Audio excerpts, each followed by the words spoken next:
Hello friends, welcome to Administrative Law Lectures. I'm Marjina Sultana, an Assistant Professor from Interpreter Law College, Greater Noida.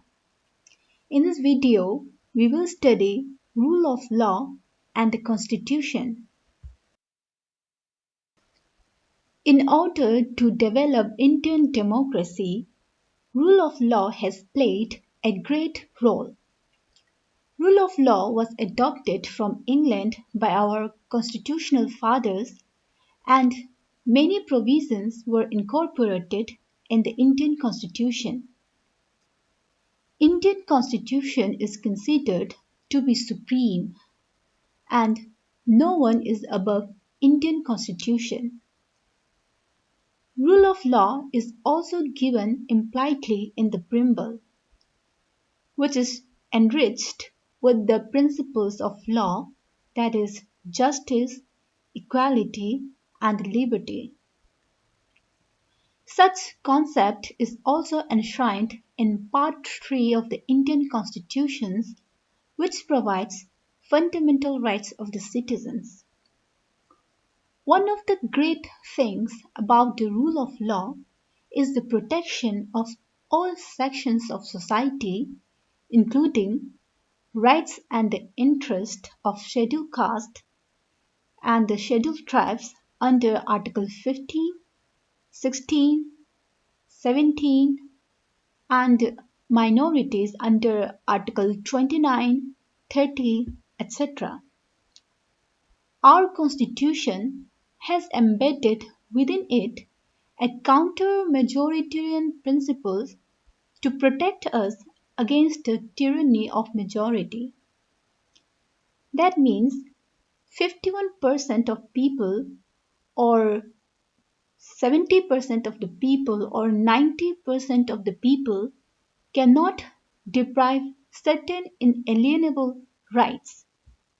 The right to worship under Article 25, the right to speech and the freedom of press under Article 19, 1a, freedom from self-incrimination under Article 20, Clause 3 of Article 20, the right to be informed of the grounds of arrest and to consult and be defended by a legal practitioner of one's choice under Clause 1 of Article 22, the right to be free from unreasonable search and seizures under Article 21 of the Constitution. In case of violation of such rights, one can approach Supreme Court or High Court under Article 32 and 226 of the Indian Constitution.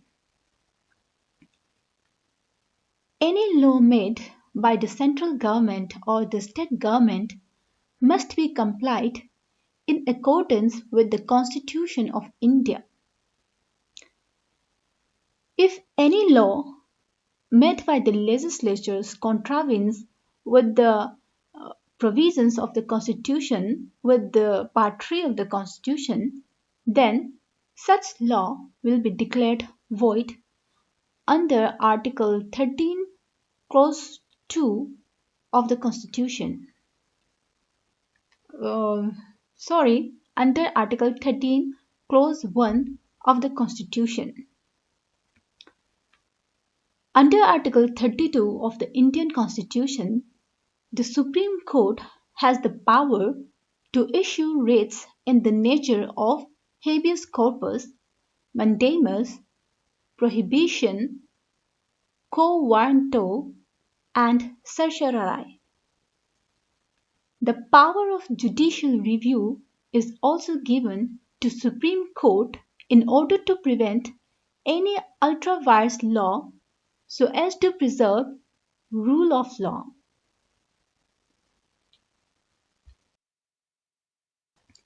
There are a plethora of cases where the concept of rule of law was discussed and came into light. Some of the cases are as follows. Keshavananda Bharati vs. State of Kerala. In this case, The Supreme Court enunciated the concept of rule of law as one of the most important aspects of doctrine of basic structure. ATM Jabalpur vs. Shivkant Shukla. This case is also known as habeas corpus case. It is one of the most important cases when it comes to rule of law. The question that was raised before the Honorable Court was that whether there was any rule of law in India apart from Article 21 of the Indian Constitution. It was in context of relating to the proclamation of emergency where the enforcement of Articles 14, 21 and 22 were suspended.